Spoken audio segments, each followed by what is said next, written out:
अध्यक्ष महोदय, सन्माननीय सुधीर भाऊंनी जो प्रश्न उपस्थित केला यामध्ये ही गोष्ट खरी आहे की एवढ्या या काही काळामध्ये प्रोडक्शन वाढलं आहे आणि त्यामुळे ॲक्सिडेंटच्या घटनांमध्ये खूप वाढ होते. आणि हा जो काही प्रश्न विचारलेला आहे हा दालमिया सिमेंट लिमिटेडमध्ये ही जी घटना घडली यामध्ये अक्षय कन्नके आणि स्वाती उईके हे दोघंही कामगार थोडेसे जखमी झाले.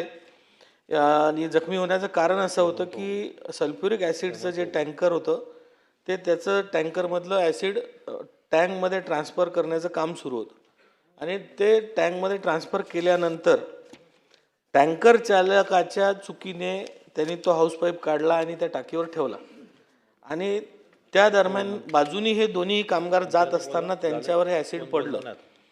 ही जी मुलगी आहे स्वाती लक्ष्मण उईके हिचा हात यामध्ये भाजला आणि अक्षय कन्नके जे आहेत त्यांचे जवळपास पूर्ण पाठ ह्यामध्ये भाजले आणि त्यांच्यावर रुग्णालयामध्ये उपचार सुरू आहेत. दोघांची तब्येत आता स्थिर आहे. आणि जे आपण मांडलं खरं तर जखमी होणे किंवा अपघातामध्ये मृत्यू होणे यामध्ये कामगार कायद्यांच्या माध्यमातून जी आपण मदत देतो ती फार थोडकी असते, अगदीच अपुरी असते. म्हणून आपण व्यवस्थापनाला तिथे विचारात घेऊन व्यवस्थापनावर आपण हे करून एक्स ग्रेशिया मानवताच्या याच्यातून आपण ती भरीव मदत देण्यास त्यांना भाग पाडत असतो आणि त्याच माध्यमातून ही 25 लाख जी जखमींना मदत दिली गेली आहे ती दिली आहे. आणि दालमिया या कंपनीच्या अपघातामध्ये जी घटना घडली आहे यामध्ये सुद्धा निश्चित 25 लाख तर नाही सांगत पण जितकी जास्तीत जास्त देता येईल, कारण हा काही असा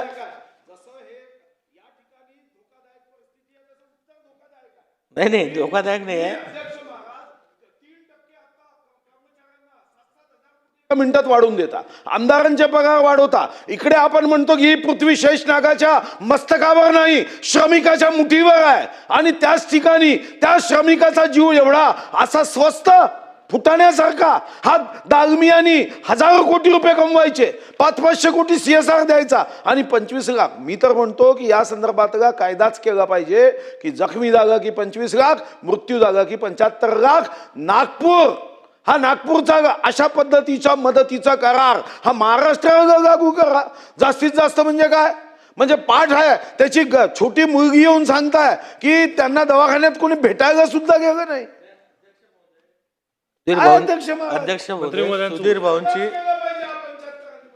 अध्यक्ष महोदय सुधीर भाऊंची जी भावना आहे ती योग्य आहे, तीव्र आहे. पण सुधीर भाऊ अशाही काही घटना समोर आलेल्या आहे की घटना घडल्यानंतर मालकाला अटक झाली, मालकाला स्वतःला बेल घ्यायसाठी सुद्धा पैसे उरले नाही. हे मग हा कायदा जर झाला तर मोठ्या युनिटचं ठीक आहे पण लहान युनिटचे मालकांनी पैसे आणायचे कुठून? त्यामुळे कायदा करताना सुद्धा सगळ्या गोष्टी तपासावं लागणार आहे.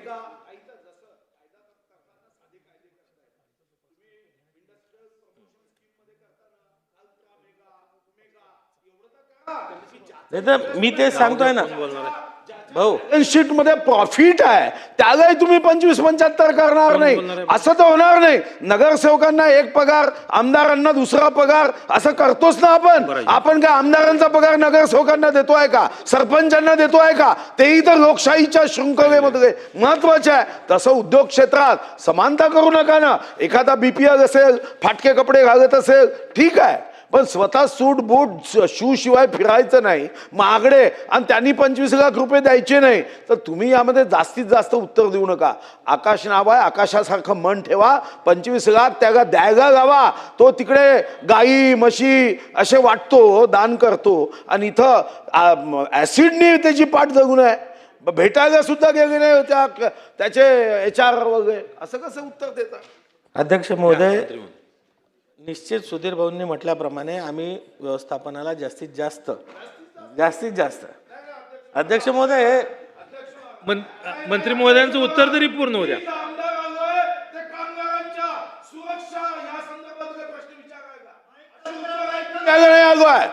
म्हणजे तुम्ही अध्यक्ष महाराज अशा पद्धतीने थट्टा कराल? 25-25 लोक मृत्युमुखी पडताय आणि इथं विधानसभेत आम्ही आलो कशासाठी? त्यांना न्याय नाही द्यायचा अध्यक्ष महाराज. तुम्ही ऍसिड, मी तुम्हाला सांगतो, चला मी 1 कोटी रुपये देतो, त्या मालकाला आणा, त्याच्या पाठीवर आपण ऍसिड टाकू, 25 लाख सोडा, जमेल? आणि तुम्ही मान्य केलं उत्तरामध्ये दोष कोणाचा आहे? त्या कामगारांचा दोष नाही, ते तर बिचारे तिथून आदिवासी समाजाचे 2 लोक आहे, राष्ट्रपती आमच्या आदिवासी भगिनी आहे, तुमच्या समोर आमचे आदिवासी विभागाचे मंत्री बसले आहे, आणि तुम्ही आदिवासींना न्याय देत नसाल तर अध्यक्ष महाराज, हे आमच्यासाठी धोक्याची घंटा आहे, धोक्याची घंटा आहे.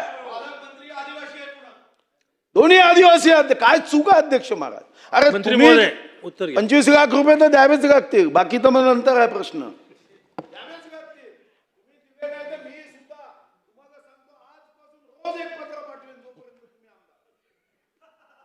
मंत्री महोदय, उत्तर घ्या.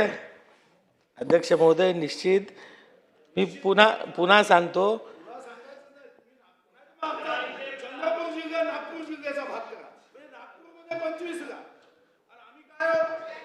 सुधीर भाऊ आपण माझ्यापेक्षा अनुभवी आहे, आमचं जेवढं आयुष्य आहे तेवढा तुमचा अनुभव आहे, आणि मी तेच मंत्री महोदय, सांगतोय आपण बोला, उत्तर कम्प्लीट होऊ द्या भाऊ. मी तेच सांगतोय की कायद्याने जेवढं मदत करता येते ती अगदी ऐकून तर पुरेशी. घेऊया. मी सांगतोय ना, सुधीर भाऊ बोलू दे द्या. सरकारचं म्हणणं ऐकून घेऊया आणि मग आपण